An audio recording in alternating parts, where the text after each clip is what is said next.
Very special day in Reedsburg on this Saturday morning. Tim Escher joins us from Habitat for Humanity of the Sauk County area.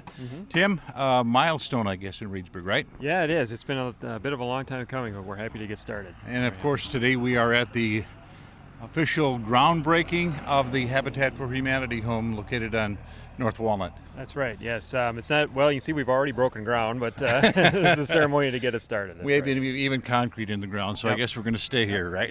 Yep. Tell us a little bit about Habitat for Humanity of Sauk County.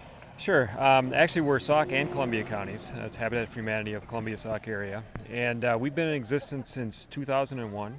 This is our 8th home. We've done homes in Lodi, Sauk City, 3 of them in Baraboo. We're doing another one in Portage this year, and then the one in Reedsburg. Okay.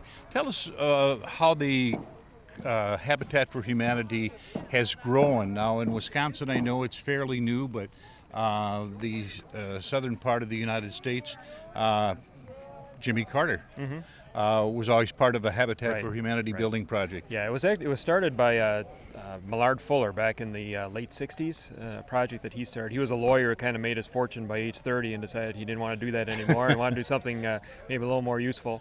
And it started a project that preceded Habitat for Humanity, which really was to bring volunteers together to give people a leg up on getting their own homes. And Habitat for Humanity International started in 1976 and has built over 300,000 homes worldwide, serving about 1.5 million people so far. Tell us about the concept of Habitat for Humanity. Now, we have the Ennis's, I believe, are going to be the recipients of this house. Tell us how they're picked and what their obligation is in it. Sure.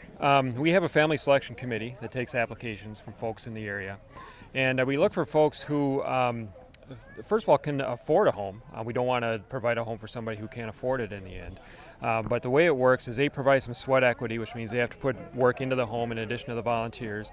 They end up purchasing the home from Habitat. They have a mortgage just like anybody else does. Obviously, it's at a lower cost because of the volunteer work and donations that are put into it. But really, it's to provide a home for folks who need a home, who obviously have a housing need, but then can also afford it and maintain it as time goes on. Now, they also, part of that loan is forgiven over time, right? Right. When they receive the home, they have one mortgage that covers the cost of what it cost us to build the home, cost Habitat to build the home. And then there's a second mortgage which covers the difference between that and the full market price. And so they couldn't turn around and just sell it and make an immediate profit off of it. But that second mortgage is forgiven over time, over about 20 to 25 year time frame. As they live in the home, they build up equity with that second mortgage.